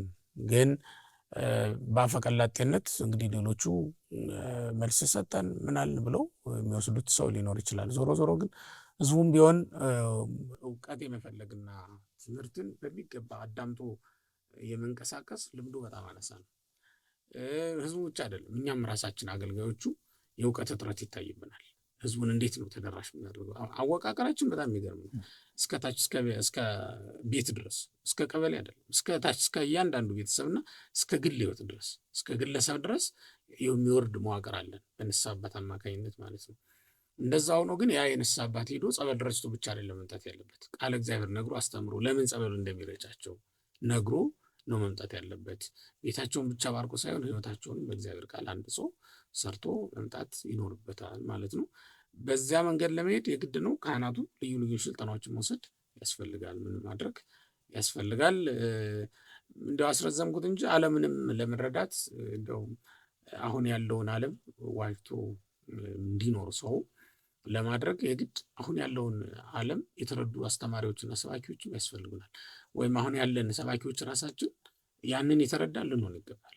አሁን የዓለም ጥያቄ እየተለወጠ መጥቷል። አሁን የዓለም አካሄድ በምታውቀው ነገር አንተ ከትምህርት ቤት ስትወጣ የነበረው አይደለም ዛሬ ያለው። ስለዚህ ምን ማድረግ አለብህ? አንተ ከትምህርት ቤት ከወጣ በኋላ የተለየ እውቀት እንዲኖርህና ዓለምን እንድትቀድም መሆን መቻል አለብህ ማለት ነው። እንደዛ ካልሆነ ካልበለጥከው ዓለም ልታሸንፈው ስለማትችል ማለት ነው። እንግዲህ አስረዘምኩት። እሺ የተወደዳችሁ ተመልካቾቻችን ከሊቀ ሊቃውንት ስምዐኮን መላ ጋር እያደረገን ያለነው ቆይታችን እንደቀጠለ ነው። መምህር ጊዜያቸውን ሰውተው ከኛ ጋር ሰፊ ማብራሪያ እየሰጡ ሰፊ ጊዜ እያሳለፉ ስላሉ እጅግ ደስተኞች ነን። መምህር እንዲያውም ቅድም አንዳንድ ነገሮችን ስናነሳ ቆይተናልና አሁን በኢትዮጵያ ኦርቶዶክስ ተዋሕዶ ቤተክርስቲያን የመምህራንና የምዕመናን የእውቀትም የህይወትም ምዕመናንን ደርሰን የመጎበኘትም ነገር በጣም ክፍተት እየተፈጠረ ነው። አሁን ሊቃውንቱ ጋር ምንም ከመዳን ጋር ማይገናኙ በጣም ጥቂት እና ተራ የሚባሉ ጥያቄዎች ምዕመናን ጋር ደግሞ በቃ ለመዳን ወሳኝና ተራራ ያክል ከፍ ያለ ሆኖ ይታያል። በህይወትም ደግሞ በዚያው ልክ ልዩነት ደርሰን ከመጠየቅም አሁን ይሄ በተለይ ከእረኝነትም አንፃር ደርሶ ከመጠየቅ የምዕመናንን ችግር ወርዶ ማየት በዚያ በምዕመናን ችግር ጫማ ላይ ቆሞ ምዕመናንን መረዳት ነገር ትንሽ እያነሰብን እየመጣ ነውና ይሄን ክፍተት እንደውም ትንሽ ለማጥበብ ምን አይነት መፍትሄ ቢወሰድ ምን ቢደረግ ይሻላል ብለው ያስባሉ? እንዳነሳው አንዳንዴ ከተናጋሪው ተመልካቹ ወይም አድማጩ የሚበልጥበት ጊዜ አለ። ይሄ ከባድ ነው። አንዳንድ ቦታ ላይ እንደምንመለከተው ከመምህረ ንስሐው ወይም ከአበነፍሱ ምዕመኑ የሚበልጥባቸው ጊዜያት አሉ። ይሄ በጣም አሁን እያጋጠመን ያለን። በነገራችን ላይ ይህን ካህናት የሚሰሙት ከሆነ በሚገባ ሊያውቁት ይገባል። የሚበልጡን ምዕመናን እየመጡ ነው። ምዕመናኑ ብቻ አይደሉም። ብሉይና ሐዲስ አገላብጦ የሚያስተምረው ወይም አላምጦ የተማረው ሊቅ እያለ ለምዕመናኑ ግን የሚገባቸው ዲያቆኑ የሚያስተምረው ከሆነ ችግር አለ ማለት ነው። ያ ማለት ምንድነው? ምዕመኑ ሊገባው በሚችል መንገድ ማስተማር መቻል ነው። አንዱ የትምህርቱ ዘዴ እንደውም ወንጌል ማለት እኮ ህዝቡ በሚረዳ ልክ ወርደ ማስተማር መቻል፣ ለአይሁዳዊ እንደ አይሁዳዊ፣ ለአረማዊ ደግሞ እንደ አረማዊ፣ ለግሪካዊ እንደ ግሪክ ሰው ሆነ በቋንቋው በችሎታው በሚቀበልህ ልክ ማለት ነው ስትሰጠው ነው የሚቀበልህ። ሕፃንን ልጅ እንደ ትልቅ ሰው አድርገህ ብታጎርሰው አትጠቅመውም፣ እያትረከረክ ታበላሸዋለህ። ትልቅ ሰውን ደግሞ እንደ ሕፃን ልጅ ብታጎርሰውም ልክ እንደዛው።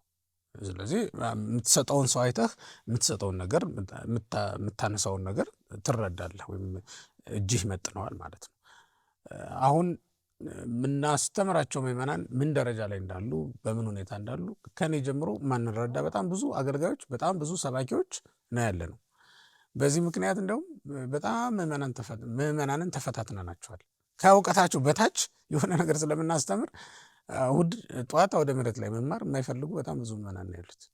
ተነስተው ይሄዳሉ። ከዚያ ይልቅ ሚዲያ ከፍተው ቢያዳምጡ የተሻለ መምህር ያገኛሉ።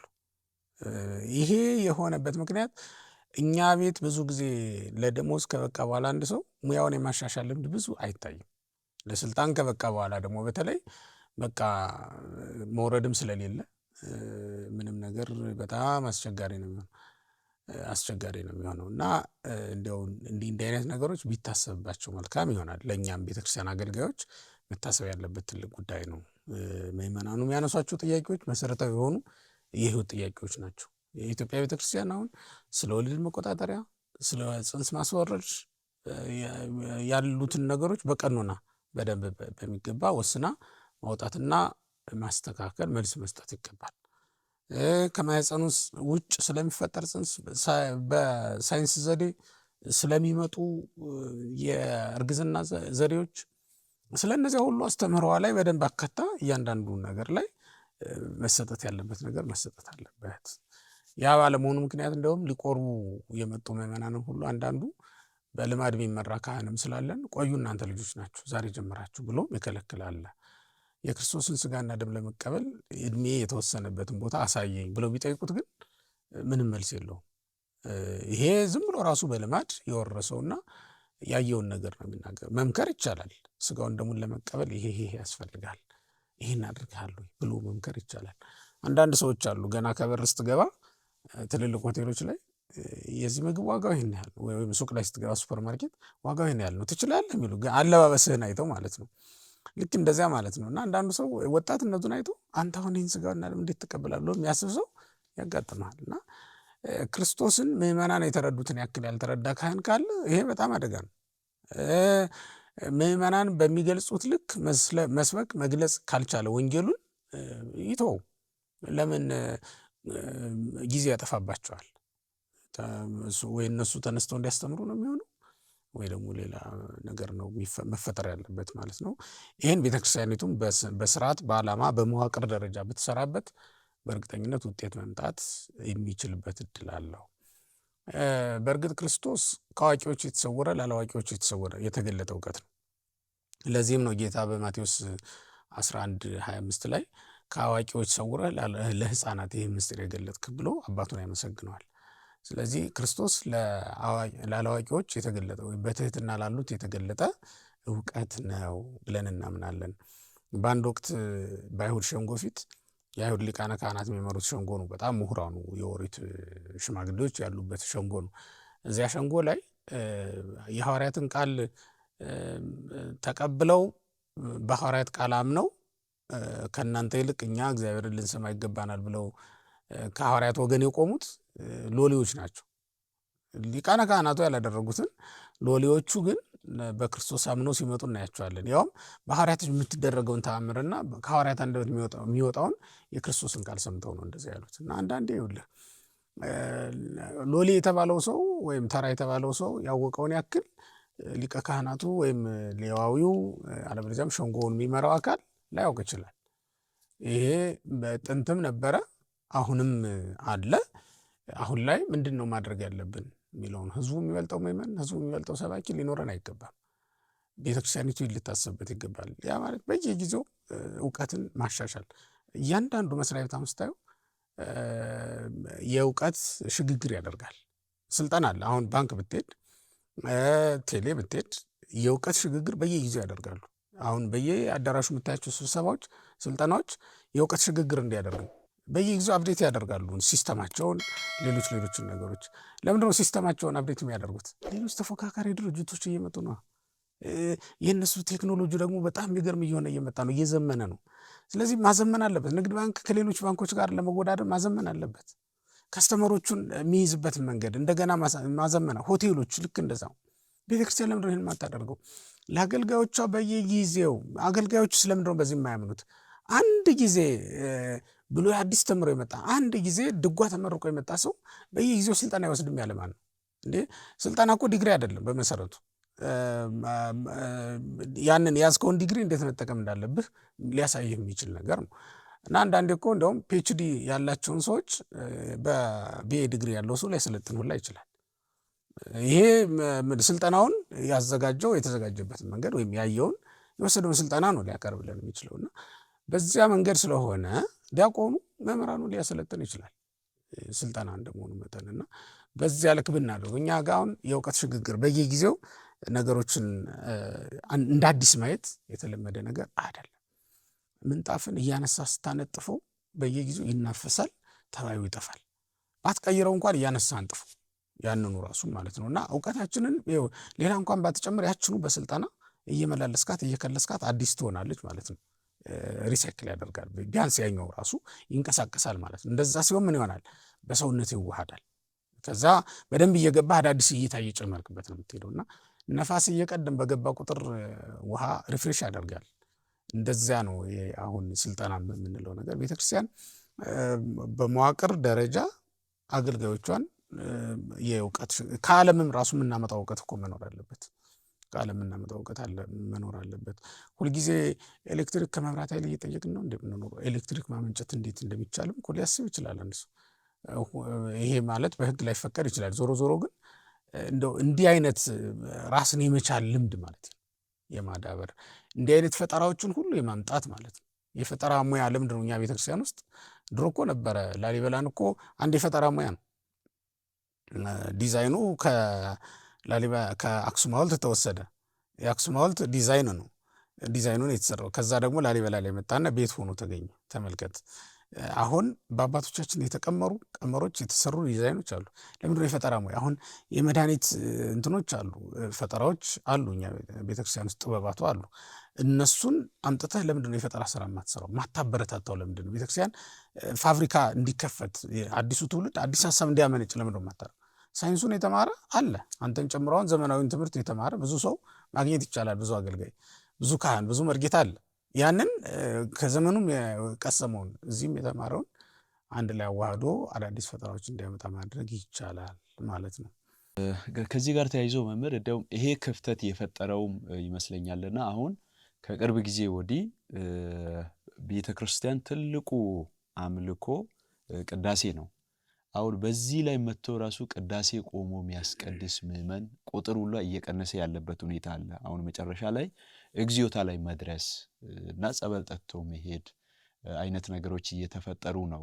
ውጪ ላይ የሚደረገውን ስብከቱን ዝማሬውን ተከታትሎ መሄድ እንጂ ውስጥ ዋና ከክርስቶስ ጋር ሱታፌ ህብረትን የምንፈጥርበት ትልቁን የቅዳሴ አገልግሎትን ሁሉ ሰው ያለ መሳተፍ ችግር እየታየ ነው። ከሱ ጋር ተያይዞ ደግሞ ከቁርባን ህይወት ሁሉ አብዛኛው ምዕመን እየራቀ ያለበት ሂደት አለ። አሁን ያስቀደሰ ሰው ወደ ቁርባን ይደርሳል። ወደ ቁርባን የደረሰ ሰው ደግሞ ከክርስቶስ ጋር ይተባበራል፣ የዘላለም ህይወት ተሳታፊ ይሆናል። ስለዚህ አሁን የየራስን ምክንያት አልበቃውም፣ አልተዘጋጀውም፣ ገና ነኝ በሚል ንስሐ አባት ያለውን ነገር በአግባቡ አስረድቶ ወደዚህ ህይወት ካለማብቃትም ጭምር የተነሳም ብዙ ምዕመን ከቅዳሴና ከቁርባን ህይወት እየራቀ ያለበት ሂደት አለና እንዲያውም በእነዚህ በሁለት ነገሮች ላይ ሐሳብ እንዲሰጡ እንፈልጋለን። ለምዕመናን እንዲያውም መልእክትም ምክርም እንዲሰጡ እንፈልጋለን። መምህር፣ የዘላለም ህይወት ቃሉን በመስማት ይጀመራል፣ ስጋውን ደግሞ በመቀበል ይፈጸማል። ቃሉን በመስማት ካልጀመርክም መግቢያ የለህም። ስጋውን ደግሞ በመቀበል ካልፈጸምክም አልጨረስክም። ስለዚህ በመካከል የንስሐ ህይወት አለ፣ የጥምቀት መንገድ አለ እና እንዲህ አይነት ነገሮች አሉ። ቃሉን ከሰማህ ዘንድ የምታደርጋቸው ነገሮች ማለት ነው። ዳርና ዳር ላይ ግን ጥምቀት ማነው መማርና ስጋውን ደግሞ መቀበል ናቸው መጨረሻና መግቢያ ላይ ያሉት ማለት ነው። አንድ ክርስቲያን ቃል እግዚአብሔር መስማት አለበት። ከዛ ሲቀጥል የታዘዘውን ማድረግ ይጀምራል። ከዛ ሲቀጥል ደግሞ መጨረሻ ላይ ስጋውን ደግሞ መቀበል። የአንድ ክርስቲያን የመጨረሻ ሩጫው ስጋውን ደግሞ ለመቀበል ነው። ያ ደግሞ ዛሬ ነው፣ ነገ የሚባል ቀን የለም ስጋውን ደግሞ ለመቀበል። ምክንያቱም እንካችሁ ብሉ ይህ ስጋዬ ነው የሚለው ቃል አሁንም እየተነገረ ነው። እጁም እንደተዘረጋች አልታጠፈችም እስካሁን ድረስ። ክንድህን እጠፍ የሚል ማን ነው አይደል ምንለው ስንዘምር ራሱ እንደዚያ ብለን የእግዚአብሔር ክንድ የማትታጠፍ ኢሳይያስም እንደተናገረው የእግዚአብሔር ክንድ የማትታጠፍ ሁልጊዜ የተዘረጋች ናት ለማዳንኛን ማለት ነውና ይችን የተዘረጋች እጁን ሁልጊዜ መቀበል በጣም አስፈላጊ ነገር ነው። ክርስቶስ እጁን ዘርግቶ ማን ነው ቤቱ የሚቀመጥ? ክርስቶስ ስጋዬን ብሉ እያለ እየተጣራ ማን ነው አርፎ የሚተኛው? ገና ነኝ ትንሽ ጠብቀኝ ብሎ የሚሄድ ማን ነው? እንግዲህ ክርስቶስ ቆሞ እየጠበቀው። ማንኛውም ሰው ይህንን ነው ማሰብ መቻል ያለበት። ሲጀምር የአውደ ምሕረት አገልግሎትን ህዝቡ በቅዳሴ ሰዓት አልደርስ ስላለ የተጀመረ ነው እንጂ ቤተክርስቲያኒቱ የአውደ ምሕረት መርሐ ግብር አልነበራትም። መጀመሪያ ላይ የነበረው በቅዳሴ ጊዜ ነው ወንጌል የሚሰበክ የነበረው። በኋላ ግን ህዝቡ እየመጣ እየቆየ ሲመጣ የቆዩትን ታምረ ማርያምም ጀመር፣ አውደ ምሕረት ላይ ስብከትም ጀመር እንጂ ታምሯም ከቅዳሴ በፊት ናት። ወንጌሉም በቅዳሴ መሃል ነው የሚሰበከው። ካህኑ ወንጌል ብሎ ሲወጣ ያነብላቸውና እዚያው ላይ ያስተምራቸዋል። ስርዓቱ እንደዚያ ነው የነበረው። በኋላስ ካልከኝ በኋላ ሰርሮህ ተዝባ አድርጎ ማሰናበት ነው። እትቡ በሰላም ብሎ የለ እትቡ በሰላም ካለ በኋላ እኮ ወንጌል የለም። ቢጨንቀን ነው አሁን እንደውም ውጭ ወጣችሁ እትቡ በሰላም በሏል እንጂ እትቡ በሰላም ከተባለ በኋላ ሌላ የለም። ወደ መንግስተ ሰማያት ግቡ ብለናቸው የለ እንደዛ ብለናቸዋል። በአንዳንድ ቤተ ክርስቲያናት ቅዳሴ በኋላ ወደ ስልጠና ነው የሚገቡት። ሁሉም በክፍል በየደረጃው ኮርስ ይወስዳል። እሁድ እዛው ነው የሚውሉት፣ ይጠያየቃሉ። ማን የቀረው ማን የመጣው፣ እነሱ በቁጥርም አነስ ያሉ ስለሆኑ ለመጠያየቅ ምቹ ናቸው። እና ስልጠና ሲወስዱ ህፃናቱ ሳይቀር እዛው ነው የሚውሉት። ቤተክርስቲያን ውስጥ አላቸው የህፃናቱ የራሳቸው ሙያ፣ የሚጫወቱበት ጊዜ አለ፣ የሚመገቡት ምግብ እዛው ይዘጋጃል። እንኳን ህፃናቱ ትልልቆቹ ማለት ነው። የሶሪያ ቤተክርስቲያን አንድ ቦታ ይቻላል እና የሚያደርጉ ምንድነው እዛው ምግብ ማዘጋጃ አላቸው። የተለያዩ የምግብ አይነቶች በእለቱ የሚያስፈልገው የምግብ አይነት በፍስክ ከሆነ በጾም ከሆነ ይዘጋጅላቸው ምግብ እዛው ይዘጋጃል። ቤታቸው በለወቃ ቤታቸው ለመሄድ አያስቡ። ስለዚህ እዛው ማህበራዊ ህይወትም ይጠናከራል። ገሌ የተቀረ የሚለውም እዛው ይቀጥላል ማለት ነው። ልጆቻቸውም አብረው ያድጋሉ። ተመልከት፣ አሁን ወደ ሌላ ሄደው ሊያገቡ አይችሉም። እዛው ቤተክርስቲያን የሚያውቋትን ነው የሚያገቡት፣ የሚጋቡት እዛው። ስለዚህ ልጆቻቸው አብረው ማደጋቸው፣ እናትና አባት ሌላው ሁሉ ደግሞ አብረው መማሩ ምን ማለቱ በትምህርት ያድጋል። ወዲያ ደግሞ የማህበረሰቡ መተሳሰርም ደግሞ እንዲሁ ይቀጥላል ማለት ነው። አብሮ በጉባኤ የሚገናኝ ደግሞ እነዚያ መካከል ድሃ እንኳን ቢኖር ይታወቃል። ማን ነው ድሃ? ያንን ድሃ ለመርዳት ያቺ ቤተክርስቲያን በሚገባ ታውቀዋለች ያንን ሰው ማለት ነው፣ አብሯት ስለሚውል። እንዲህ አይነት ልምድ አላቸው ሌሎች። እኛ አሁን አውደ ምሕረት ላይ ሰብስበን ወይ በእድሜ ሰውን ከፍለን አናውቀውም፣ በትምህርት ደረጃው መክፈል አንችልም። የምንሰብከው ራንደምሊ ነው። በቃ ዝም ብለን እንዲህ የመጣልንን ነው የምንናገረው። በጅምላ ዝም ብለን እናቀርባለን። የጅምላ ነገር ደግሞ እንደምታውቀው ነው። ቦንዳ ሲፈታ የተቆረጠ ልብስ ይደርሳል ወይ ደነኛ ላይ ደርሰው ይችላል ማለት ነው። አሁን እንደ ቦንዳ ነው። ዝም ብለን ለቀን ፈተን እንተዋለን። የሚደርሰውም የማይደርሰውም አለ ማለት ነው። እንደዛ ሆነን በጣም አስቸጋሪ የሆነ አገልግሎት ነው የምናገለግለው። እኔ እንደ አውደ ምሕረት ስብከት የሚጨንቅ የለም። ምን ብለን የምታስተምር? ለሴቶቹ፣ ለወንዶቹ፣ ለህፃናቱ፣ ለማን ነው የምታስተምረው? አንዱን ስታስተምር አንዱ ይረሳብሃል። እና እንዲህ ደረጃ ላይ የደረስንበት ምክንያት ህዝቡ ዘግይቶ ስለሚመጣ ከዚያም ደግሞ ቶሎ እንዲሄድም ይፈልጋል። በጣም የሚያሳዝነው እሱ ነው። እና ሲጀመር ቅዳሴ ያለ ምዕመናን አይቀደስም።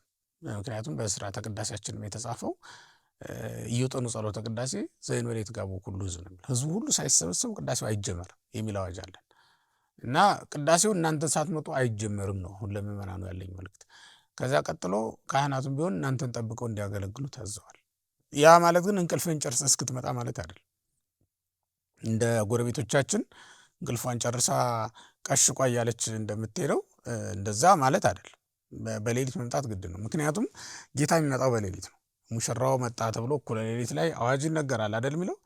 እኩለ ሌሊት ላይ ለሚመጣ ሙሽራ ፀሐይ ስትወጣ መምጣት ምን ማለት ነው? ነውር እኮ ነው። ሙሽራው ተግቶ ነቅቶ የሚጠብቁትን ብቻ ነው ይዞ ወደ ገነቱ የሚገባው። ታዲያኛ ነቅተን ተግተን ካልጠበቅንን ምን ላይ ነው እንትናችን፣ ክርስትናችን ምን ላይ ነው የሚለው ነገር በደንብ መታየት ይኖርበታል። ልማዳችን ያመጣው ነው ይሄ። በምንድነው አሁን እድሜ አይደለም አሁን ጊዜ አይደለም የሚሉት ነገሮች አልተዘጋጀም የሚለው በልማድ የመጣ ነው። እሱን ግን ማራቅ ያስፈልጋል። ልማድ በጣም ጎጅ ነው። ለዚህም ነው እንደውም ማር ይስሐቅ ከሰይጣን ይልቅ ልማድን ፍራ የሚለው። ፍራ ልማደም ሰይጣን ይላል። እስመ ልማድ ያኪም ሰይጣን የሚለው ከልማድ ከሰይጣን ይከፋልና ልማድን አጥብቀህ ፍራው ይላል። ክፉ ልማድ በጣም አስቸጋሪ ነው እና በዚያ መንገድ ባይሆን መልካም ነው። ቤተክርስቲያን ይህን አትፈቅድም አታስተምርምም። የምዕመናን ሕይወት ይህ እንዲፈቅድ እኔ ቢያንስ 5 ነገሮችን ማድረግ የለብንም። አንደኛው ያለ ቁርባን ማንም ሊኖር አይገባም። ያለ ቁርባን ማንም ሊኖር በፍጹም ክርስቲያን የሆነ ሁሉ ከክርስቶስ ሥጋና ደም መለየት የለበትም። ለምን? ክርስቶስን የሚዋሃደው አንድ ክርስቲያን ሥጋውን ደሙን ሲቀበል ብቻ ስለሆነ ነው። ሁለተኛ የዘላለም ሕይወት የሚያገኘው በቁርባን ስለሆነ ነው። ሶስተኛ ያቺ ነፍስ በዚህ ዓለም ላይ ወይም በአጋንንት ላይ ስልጣን የሚኖራት ሥጋውን ደሙን ስትቀበል ነው።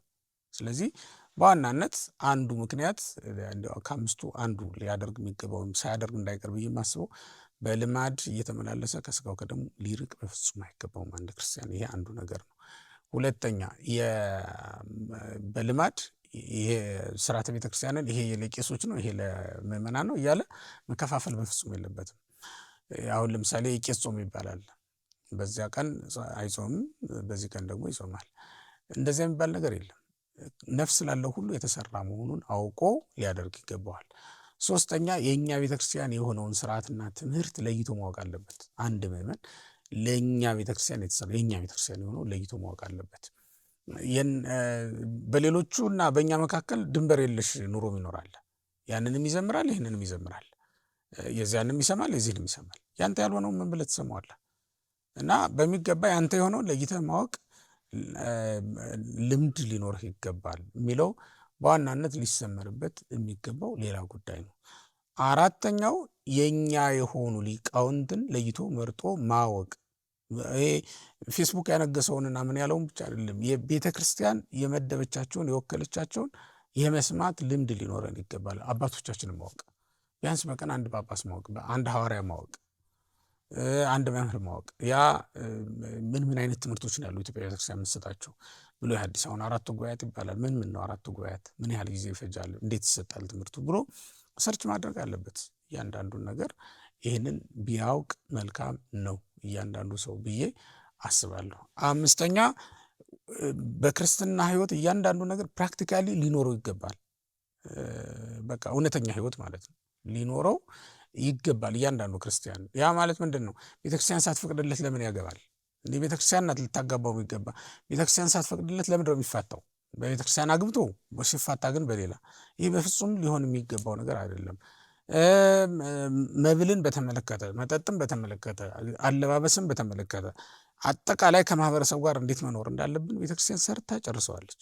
እንዴት ነው መኖር ያለብን? ማጌጥ ያለብን እንዴት ነው? በደንብ ሰርታለች ቤተክርስቲያኒቱ። እና ያንን አውቆ ነው መኖር ያለበት። ቤተክርስቲያኒቱን ምዕመናኑ ሊያከብሯት ይገባል። በሚገባ ድምጿን መስማት ይኖርባቸዋል የሚል መልእክትን ማስተላለፈው።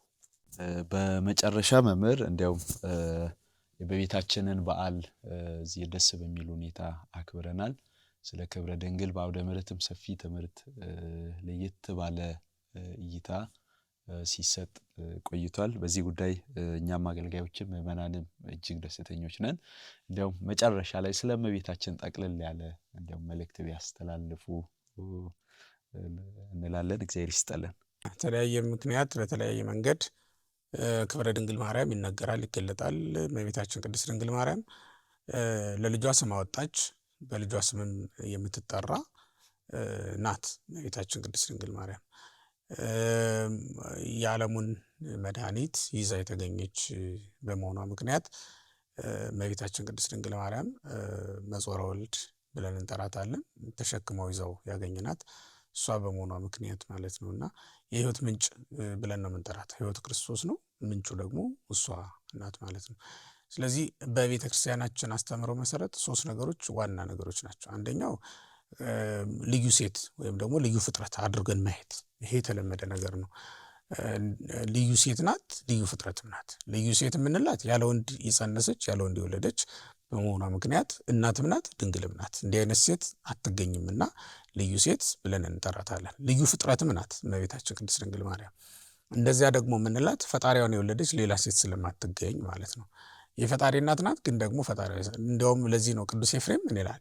ድንግል ፈጣሪዋን ወለደችው፣ እሱም እናቱን ፈጠረ፣ ያንንም የፈጠረውን ሥጋ ከእሷ ተዋህደ ይላል። ያንን የፈጠረውን ሥጋ ከእሷ ተዋህደ ይላል። እና ሸክላ ሰሪ ሸክላውን ይሰራዋል አይደል? ግን ከሸክላው ሊገኝ አይችልም። ኢየሱስ ክርስቶስ የተገኘው ራሱ ከሰራት ሸክላ ከንጽሕት ድንግል ከእመቤታችን ከቅድስት ድንግል ማርያም ነውና ልዩ ሴትም ናት ልዩ ፍጥረትም ናት ብለን እንናገርላታለን። ማለት በክብርም ማንም የማይተካከላት ናት ብለን ደግሞ እንዲሁ እንናገራለን። ስለ ድንግል ማርያም ስንናገር በክብር ማንም የማይተካከላትም ማለታችን ለምንድን ነው? ፀሐይን የሚመስል ሌላ ፀሐይ የለም እንደሚታወቀው፣ ጨረቃንም የሚመስል ሌላ ጨረቃ የለም። አንድ ፀሐይ አንድ ጨረቃ ነው ያለው እግዚአብሔር የፈጠረልን ማለት ነው። ይሄ በዘመናት ሁሉ የሚኖሩ ነው። ጨረቃን ከከዋክብት ጋር ልታነጻጽራት አትችልም። ፀሐይንም ከጨረቃ ጋር ልታነጻጽራት አትችልም። ባይሆን እንደየጊዜው ሁሉም ያበራል። በሌሊት ጨረቃን ትደምቅበታለህ፣ በቀን ደግሞ ፀሐይን ታበራበታለህ ማለት ነው። ሁለቱንም እንደየጊዜ ግብሩ ትጠቀምበታለህ። ተክለ ሃይማኖትን እናከብራለን፣ ሌሎችንም ቅዱሳን እናከብራለን። ድንግል ማርያምን ግን በተለየ ሁኔታ ደግሞ እናከብራለን ማለት ነው። እና ክብሯ ከክብራቸው ሁሉ የሚበልጥ ናት። ቅዱሳን ሁሉ የከበሩባት በመሆኗ ምክንያት ውድስት አንቲ እያሉ ያመሰግኗታል። መላእክት ያልክ እንደሆነ ልጅነት ምንም እንኳን የተቀማችባቸው ባትሆንም እግዚአብሔርን ማየት የቻሉት ግን ከድንግል ሲወለድ ነው። ስለዚህ እግዚአብሔርን ያዩባት ዘሚረር ኦፍ ጋድ ይላታል። እንዲያውም ቅዱስ ኤፍሬም ጌታን ያየንባት መስታወት ብሎ ነው የሚጠራትና ይቺ ጌታን ያየንባት መስታወታችን ንጽሕት ቅድስት እመቤታችን ናት። እንግዲህ እሷን መላእክት ያመሰግኗታል ውድስት እያሉ ጌታን በእሷ እቅፍ ላይ አይተውታልና ሐዋርያትም ልክ እንደዚያው ሐዋርያ ተብለው መጠራት የቻሉት ከእሷ ከተገኘ በኋላ በመሆኑ ምክንያት ማለት ነው። የሐዋርያነት ማዕረግ ስለተሰጣቸው እንዲሰጡ እንዲያገኙ ስላደረገቻቸው ማለት ነው። አይታትም ጻድቃንም ሌሎችም እንደየ አገልግሎታቸው ዋጋ እንዲያገኙ ምክንያት ሆናቸዋለችና እመቤታችን ቅድስት ድንግል ማርያምን ሁሉም ፍጥረት ያመሰግናት ከዚህ የተነሳ ነው። ጸጋን አግኝታ ጸጋ እንድናገኝ አድርጋናለች። በዚህ ምክንያት በነገራችን ላይ እኛ ብቻ ሳንሆን መጽሐፍ ቅዱስ ራሱ ልዩ ቦታ ሰጥቶ ነው የሚጠራት። ከሴቶች መካከል አንቺ ተለይተሽ የተባረክሽ ነሽ ተብሎ ነው የተነገረላት። የተባረክሽ ነሽ ነው። እንደ አብርሃምን እባርክሃለሁ ነው የሚለው ልብ በል።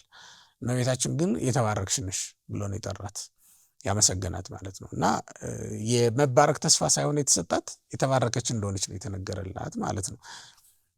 መላእክትም በዚህ መልኩ በዚህ ልክ ያወደሱት የቀረቡት ሰው የለም። መጽሐፍ ቅዱስ ላይ በጣም ለብዙ ሰው መላእክት ተገልጿል። አንዳንዶቹ እንዳውም ፈርተው ደንግጠው የወደቁ ሁሉ አሉ፣ እነ ዳንኤልን የመሳሰሉ። አንዳንዶቹ ደግሞ ጠይቀው ነው መልአክ መሆኑን የተረዱት። እነ ኢያሱ፣ አሁን ኢያሱ ጠይቆ ነው የተረዳው። መጽሐፈ ኢያሱ ምዕራፍ 5 እና ትንቢተ ዳንኤል ምዕራፍ 10ን ስንመለከት በኋላ ነው መልአኩ እያጽናና ምን እያለ እንዲያነጋግሩት የሚያደርጋቸው። ድንግል ማርያም እንደዚህም አልሆነችም። ዘካርያስን እንኳን ብታየው ያ ታላቅ ሊቀ ካህናት ደንግጦ ነበር በመጨረሻ። ያ ሁሉ ነገር የመጣው ለምንድን ነው ካልከኝ ክብረ ቅድስት ድንግል ማርያም ከሌላው ፍጥረት ሁሉ የተለየ በመሆኑ ምክንያት እየመጣ ነው። ስለዚህ ልዩ ናት፣ ንጽሕት ናት፣ ልዩ ፍጥረት ናት፣ ልዩ ሴት ናት እመቤታችን ቅድስት ድንግል ማርያም ብለን እንናገራለን። ዞሮ ዞሮ ነገረ ማርያም ራሱን የቻለ አንድ ኮርስ ነው። እንኳን በአንድ ክፍለ ጊዜ በአንድ ቀንም ሊያልቅ የሚችል ነገር ስላልሆነ ነሳሳንለትና በዚህ በቃናል ማለት ነው። የተወደዳችሁ ተመልካቾቻችን ከሊቀ ሊቃውንት ስምዐኮነ መላክ ጋር እያደረገን የነበርነው ቆይታ ይህን ይመስል ነበር። መምህር ሰፋ ያለ ጊዜ ወስደው ሰፋ ያለ ማብራሪያ ላነሳናቸው ጥያቄዎች ሁሉ ስለሰጡን ጥሪያችንንም አክብረው በዚህ በዘባፈተን ሚዲያ ስቱዲዮ ስለተገኙ ከልብ እናመሰግናለን። እንዲያውም መጨረሻ ላይ ጠቅለል ያለ ማስተላለፍ የሚፈልጉት መልእክት ካለ፣ አሁን የምንገኘው እንግዲህ ወላይታ ሶዶ ላይ ነው። ጠቅለል ያለ አካባቢውን የሚመስል የመጨረሻ ማስተላለፍ የሚፈልጉት ነገር ካለ እድል ልስጥዎት። አመሰግናለሁ። ቅዱስና የዋህ የሆነ ሕዝብ አለ። እውነት ለመናገር እዚህ ወደ ደቡብ ክልል ስመጣ ማየው በብዛት ማያቸው ሕዝቦች ቅንነት ያላቸው፣ እግዚአብሔር የጎበኛቸው ዝም ብሎ እንዲሁ ቸርነት ያልተለያቸው ሕዝቦች ነው የማየው። እንደዚያ ከሆነ ደግሞ እኛ በሚገባ ልናገለግለው ይገባል። ይነሱ የእግዚአብሔርን ቃል ለይተን ልንነግረው፣ ከኃጢአት ልንለየው ዘመኑ አሁን ነው። ስለዚህ አገልጋዮች በሚገባ በደንብ እናንተ በተለይ የዚህንም አካባቢ ቋንቋ ስለምትችሉ እሱ ቢኖረኝ ኖሮ እኔ እንዴት አድርጌ እንደማገለግል አሳያችሁ ነበር፣ ግን ያ የለኝም። ስለዚህ እናንተ በሚገባ አድርጋችሁ ልታገለግሉት ይገባል። ሌባው በዝቶበታል። ደግሞ ከቅንነቱ የተነሳ ሌባ በዝቶበታል። እሱን ማስቆም የእናንተ ድርሻ ነው የሚሆነው ማለት ነው። ማስቆም እንኳ ባትችሉ ንገሩት። ከዚያ በኋላ ህዝቡ የወደደው ነው ያድርግ። ምክንያቱም እኛ እንድንናገር እንጂ እንድናስገድድ ስላልተላክን ማለት ነው።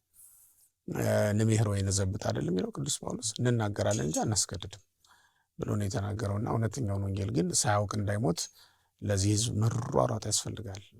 እያንዳንዷ ደቂቃ ላይ በዘገየ ቁጥር የሚሞቱ ነፍሳት አሉ። ተመልከተ፣ አንድ ሐኪም ቢዘገይ የሚሞት ታካሚ ይኖራል አይደል?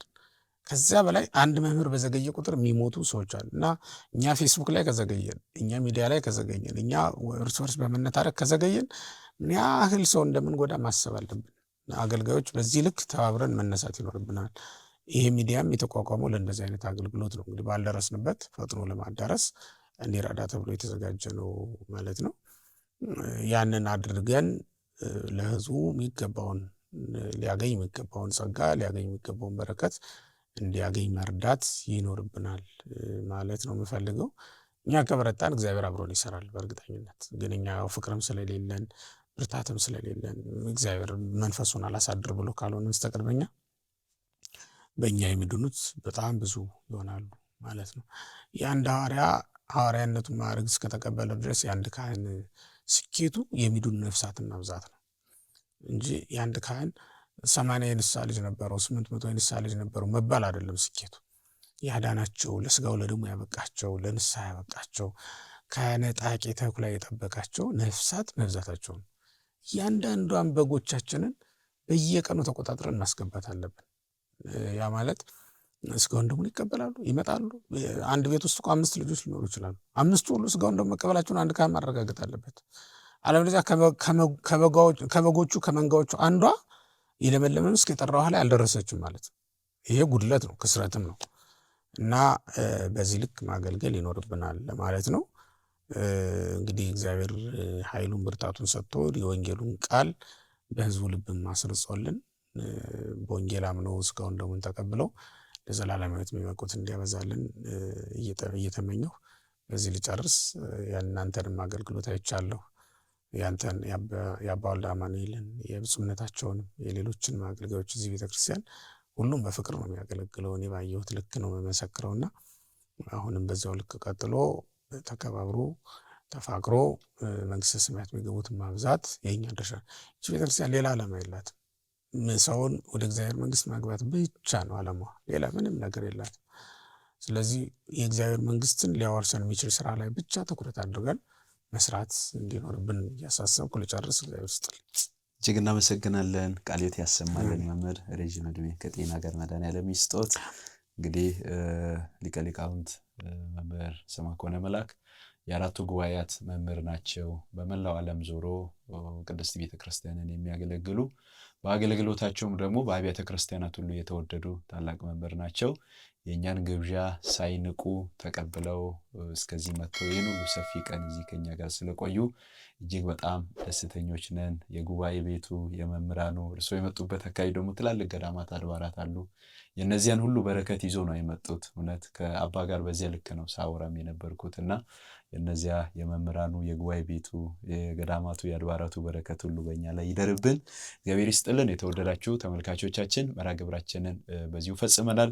እግዚአብሔር ቢፈቅድ ብንኖር ደግሞ ሌላ ጊዜ ለመምህራችን ግብዣ በምናደርግበት ጊዜ እንደዚሁም በሚመጡበት ሰዓት ከእሳቸው ጋር ሌላ ጊዜም እንደዚህ ቆይታ እናደርጋለን። ባላችሁበት ቦታ ሆናችሁ በጸሎት እንድታስቧቸው አደራ እንላለን። ለምን እንደዚህ ትህትና ያላቸው በቃለ እግዚአብሔር የበረቱ ለቤተ ክርስቲያን በትህትና የሚያገለግሉ የኔ የሚለውን ማንኛውንም ነገር ትተው ቤተ ክርስቲያንና አገልግሎትን የሚያስቀድሙ መምህራንን እግዚአብሔር እንዲጠብቃቸው በሁሉም ነገር በጸሎት ሁላ ልናስባቸው ይገባል እንላለን። እግዚአብሔር ይስጥልን። አመሰግናለሁ።